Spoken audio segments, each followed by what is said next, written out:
Thank you, Madam General Evaluator, fellow Toastmasters, and in particular Julie.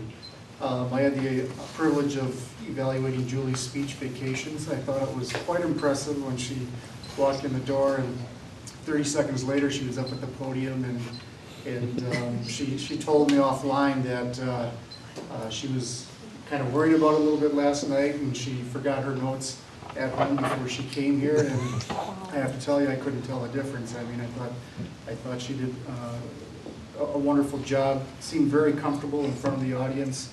Her body language seemed very natural and appropriate, and her topic was great. She had a wonderful opening, and she posed the question, and it seemed like it immediately pulled you into the speech. She made several points and backed them up with evidence and examples and cited personal stories, and then wrapped it up with a very good conclusion. So I thought overall it was a wonderful speech.